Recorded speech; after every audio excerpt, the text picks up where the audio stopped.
नमस्कार, मैं हूं अमिता पंकज और आप देख रहे हैं राजसत्ता एक्सप्रेस। उत्तर प्रदेश की राजनीति में हलचल कुछ ज्यादा ही बढ़ी हुई है।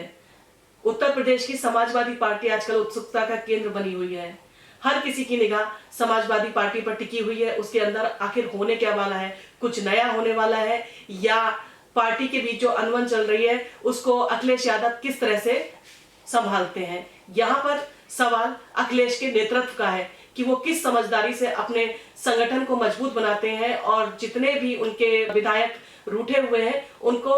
कितनी आसानी से और किस तरह से मना पाते हैं। आखिरकार अखिलेश यादव ने लगातार हो रही आलोचना और विरोधों के बाद अपनी चुप्पी तोड़ते हुए आजम खान का पक्ष लेते हुए कहा है समाजवादी पार्टी हमेशा से आजम खान के साथ थी और आज भी आजम खान के साथ खड़ी है। उन्होंने कहा कि भारतीय जनता पार्टी कुछ ऐसे अधिकारियों को अपने साथ लेकर गई थी जिन्होंने मिलकर षड्यंत्र रचा और कहते आजम खान के ऊपर छोटे बड़े इस तरह के केस लगाए जिसकी वजह से उनको जेल जाना पड़ा। आश्चर्य की बात है, लगभग 26 महीनों से आजम खान जेल के अंदर थे। ना तो समाजवादी पार्टी को उनकी इतनी चिंता थी, ना ही बाकी दलों का उनमें इतना कुछ खासा इंटरेस्ट था। लगभग सभी दलों के नेता कहते कोशिश कर रहे हैं कि आजम खान को किस तरह से अखिलेश से अलग करके उनको अपनी पार्टी में शामिल किया जाए। और हो भी क्यों ना, आखिरकार आजम खान अल्पसंख्यक समुदाय के मुखिया हैं। उनका मुस्लिम वोट हमेशा उनके कहने पर समाजवादी पार्टी को मिलता आया है और ये एक बहुत बड़ा वोट बैंक है जो कि आजम खान के हक में है और आजम खान बड़ा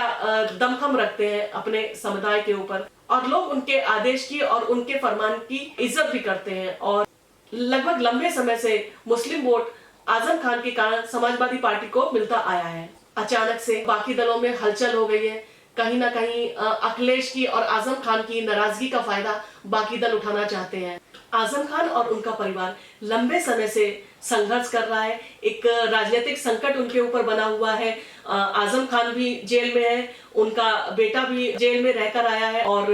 आजम खान के बेटे अब्दुल्ला की भी विधानसभा से सदस्यता रद्द की गई है। उसका कारण है कि उन्होंने अपना जो एफिडेविट दिया था उसमें अपनी आयु गलत बताई थी, जिसके कारण उनकी विधानसभा से सदस्यता रद्द कर दी गई है। और आजम खान का जो सबसे प्रिय प्रोजेक्ट था यूनिवर्सिटी, उसे भी रोक दिया गया है और बहुत सारी उनकी प्रॉपर्टी है जो कि जब्त कर ली गई है।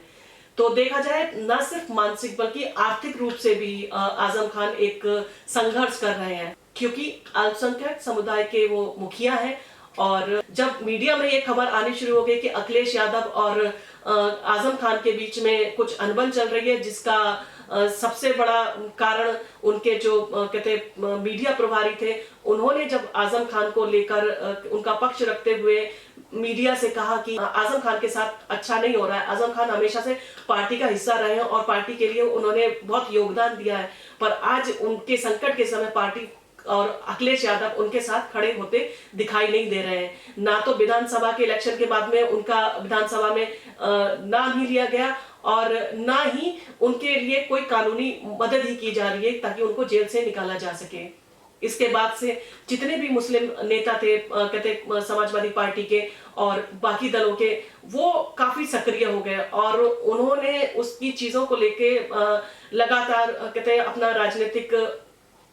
जामा उसको पहनाते हुए आजम खान से मिलना स्टार्ट कर दिया। आजम खान से मिलने के लिए कई बड़े नेता जेल में गए, जिसमें चंद्रशेखर भी थे जिन्होंने आजम खान के साथ में जाकर मीटिंग की और उनसे बात की। इसके साथ जयंत चौधरी भी आजम खान के परिवार से मिलने रामपुर गए और उन्होंने कहा क्योंकि आजम खान का परिवार एक राजनीतिक संकट से गुजर रहा है और हर किसी कहते नेता का दायित्व बनता है कि अगर कोई संकट में है तो उसके साथ खड़ा हो, उसका हालचाल और सुख दुख पूछे। कांग्रेस के प्रमोद कृष्णन भी आजम खान से जेल में मिलने गए, जिनके साथ में आजम खान ने बहुत अच्छे से बात की, बहुत लंबी चौड़ी बातचीत हुई और उन्होंने बाहर निकलकर मीडिया के सामने कहा कि आजम खान बड़ी बुरी स्थिति में है, वो बीमार है और वो उनको इतनी सुविधाएं नहीं दी जा रही है जो कि एक विधायक को दी जानी चाहिए थी। उनको एक चटाई दी गई है और वो बहुत छोटे सा एक कमरा है जिसके अंदर वो रह रहे हैं और उनकी तबीयत भी ठीक नहीं है, उनके दांतों में भी कुछ दिक्कत है। प्रमोद कृष्णन ने ये भी कहा कि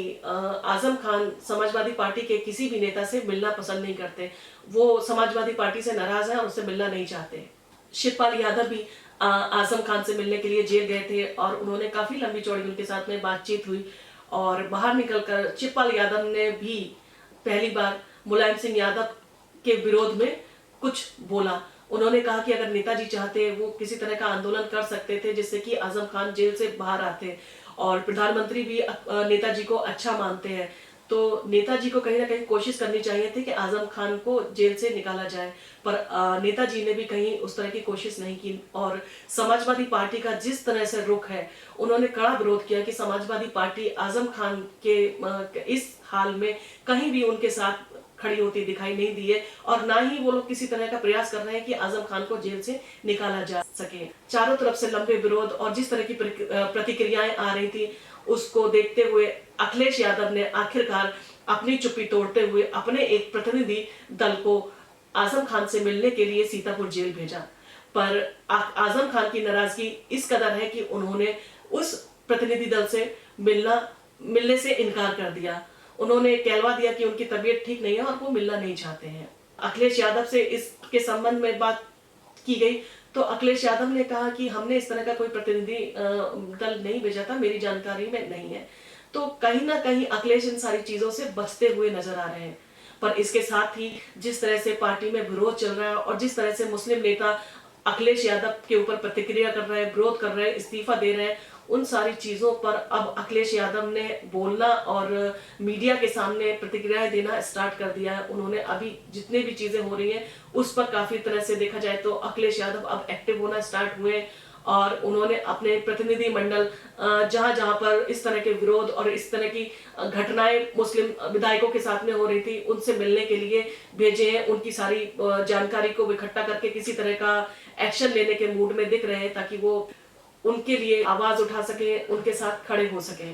आजम खान के लिए आखिरकार सारी पार्टियों का जिस तरह से स्नेह प्यार उमड़ उमड़ के आ रहा है, उसे यही साफ लगता है कि क्योंकि मुस्लिम वोट उत्तर प्रदेश की राजनीति में एक महत्वपूर्ण रोल निभाता है, और जिस तरह से समाजवादी पार्टी एक मजबूत पार्टी बनके उभरी थी और जिस तरह से उसका प्रदर्शन इतना अच्छा हुआ था कि बाकी सारी पार्टियों को समाजवादी पार्टी ने कहीं ना कहीं पिछाड़ दिया है, और जिस तरह से समाजवादी पार्टी को वोट मिला है और लोगों का कहते हैं उनके ऊपर विश्वास देखने को मिला है, बाकी सारे दलों का मनोबल टूटा है। और उस मनोबल को बढ़ाने के लिए और उनकी कहीं ना कहीं कोशिश है कि समाजवादी पार्टी में कुछ इस तरह का हो, उनके जितने भी गठबंधन है उनमें दरार आए और वो समाजवादी पार्टी से दूर हो। और इसके साथ ही आजम खान पर बाकी लोगों की निगाह है और हर दल आजम खान को अपने साथ मिलाने के लिए लगा हुआ है। मायावती की भी कोशिश है कि अगर आजम खान उनके साथ में आ जाते हैं तो दलित समुदाय का तो वोट उनके पास में है ही, हमेशा से रहा है, और अगर मुस्लिम समुदाय का भी वोट उनको मिल जाएगा तो कहीं ना कहीं पार्टी लोकसभा में अच्छा प्रदर्शन कर सकती है। तो मायावती भी कोशिश करेंगे कि आजम खान को मनाने की और अपनी पार्टी में शामिल करने की, और इसके साथ ही साथ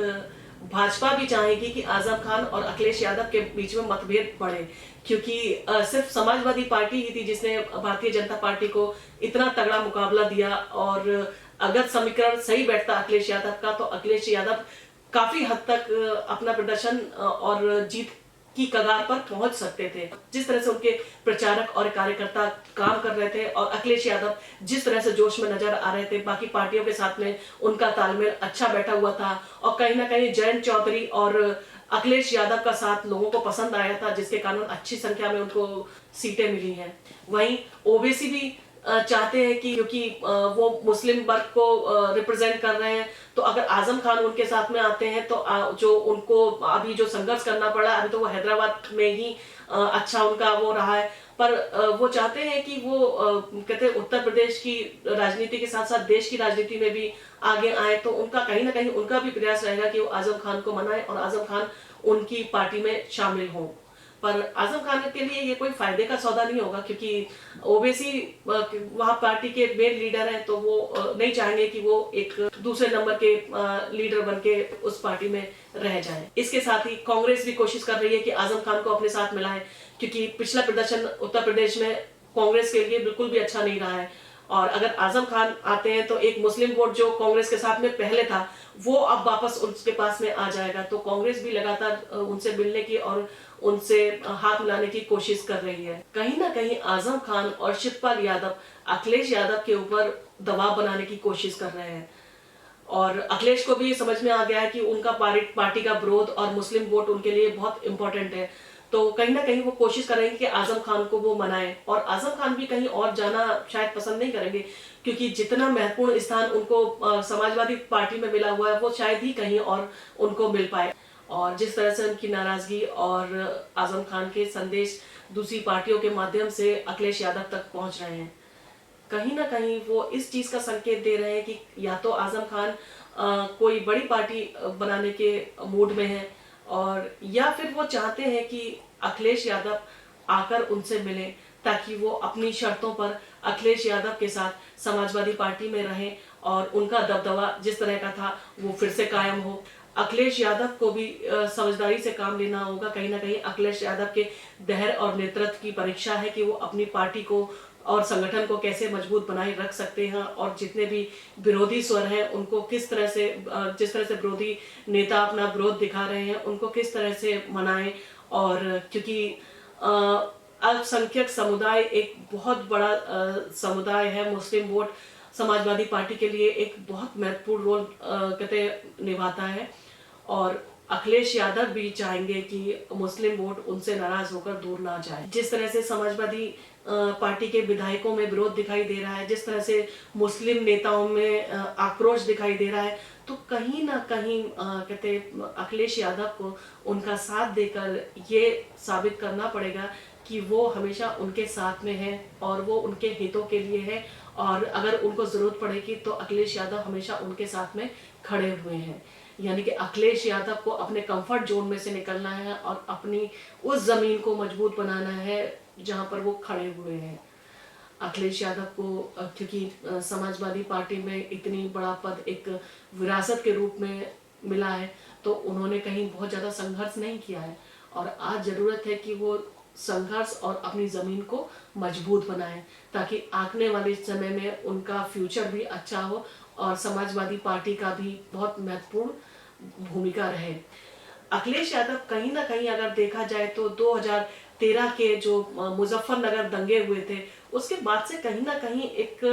डर के उसमें जी रहे हैं, और क्योंकि योगी सरकार वापस बनी है और अखिलेश यादव का वो डर वापस है, कहीं ना कहीं मुजफ्फरनगर के दंगे उनके ऊपर हावी हो रहे हैं और उनके ऊपर जो सीबीआई की तलवार लटकती दिखाई दे रही है, उससे कहीं ना कहीं अखिलेश एक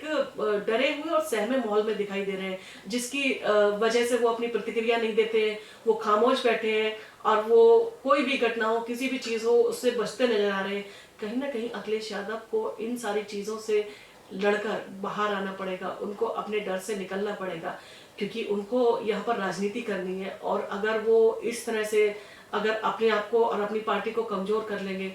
तो कहीं ना कहीं उनके लिए दिक्कतें बढ़ेंगी। अखिलेश यादव को वही निडर नेता और उसी तरह की छवि वापस लोगों को दिखानी पड़ेगी जिस तरह का उन्होंने इलेक्शन के टाइम पे प्रचार और प्रसार किया था। लोगों को वही एग्रेसिव छवि उनकी पसंद, जिस तरह से वो बोल रहे थे, जिस तरह से वो जनता पार्टी के ऊपर आक्रोश में बोलते नजर आते थे, बात करते नजर आते थे, अपनी हर मुद्दे हर बात पे वो खड़े हुए थे, जनता से जुड़े हर मुद्दे पर वो बोले थे। जिस तरह से उन्होंने बेरोजगारी के लिए बात की थी, जिस तरह से उन्होंने महंगाई के लिए बात की थी, जिस तरह से उन्होंने भारतीय जनता पार्टी के विरोध में आवाज उठाई थी, कहीं ना कहीं जनता को उनका वही अग्रेसिव रूप पसंद है। अखिलेश यादव को 2024 के लिए एक मजबूत विपक्ष के रूप में खड़ा होना है, तो उनको कहीं ना कहीं इतना कहते हैं अपने आप को सक्षम करना है, अपनी पार्टी को इतना मजबूत बनाना है, क्योंकि पार्टी की मजबूती और अखंडता समाजवादी पार्टी के लिए आज के टाइम की सबसे बड़ी चुनौती है। उनको अपनी पार्टी को मजबूत बनाना है और हर तरह के कहते समस्याओं को, जो भी उनकी पार्टी के और उनके कहते विधायकों के बीच में आ रही हैं, उन सारी समस्याओं का एक समझदारी से समाधान निकालना होगा, ताकि वो अपने संगठन को मजबूत करके एक मजबूत रणनीति के साथ में 2024 के लोकसभा इलेक्शन में भारतीय जनता पार्टी को एक करारी टक्कर दे पाए।